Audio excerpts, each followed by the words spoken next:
Welcome to my channel. আজকে আমি কিভাবে স্মুদি বানানো যায় চিরা, কলা এবং আপেল দিয়ে সেটাই দেখাবো। তো চলুন, আমি এখানে 2টা আপেল নিয়েছি, 2টা কলা নিয়েছি, 1 কাপ চিরাকে ভিজিয়ে নিয়েছি। এখানে আমি 1 কাপ পরিমাণ দুধ নিয়ে নিয়েছি। আপেলগুলোকে আমি কেটে নিয়েছি।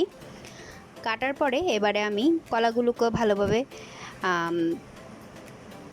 ছিলে নিয়েছি। অ্যান্ড দেন আমি এবার ব্লেন্ডারে দিয়ে দিব সবগুলো।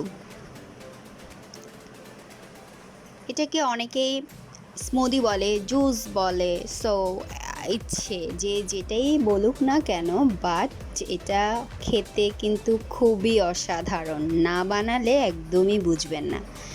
তো আমি এক এক করে সব কিছুই দিয়ে দিলাম। চিনি দিচ্ছি আমি পরিমাণ মতো। অ্যান্ড আমি এখানে একটু গুড় অ্যাড করব।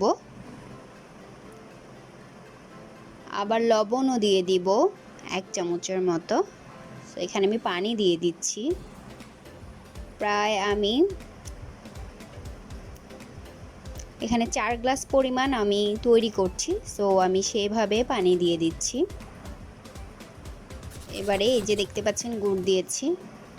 সবগুলো উপকরণ দিয়ে ভালো করে ব্লেন্ড করতে হবে, যেন একদম স্মুথ হয়ে যায়, কোনো দানাদার কোনো কিছু না থাকে।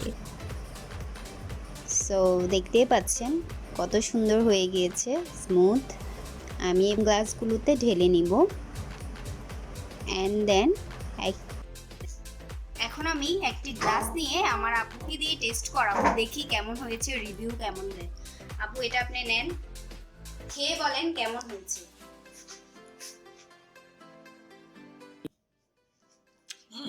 অসাধারণ, খুব মজা হয়েছে। খুবই মজা হয়েছে। বলেন যে আপনারাও বাসায় বানাবেন। আপনারা ইচ্ছে করলে বাসায় বানাতে পারেন। মজা হয়েছে।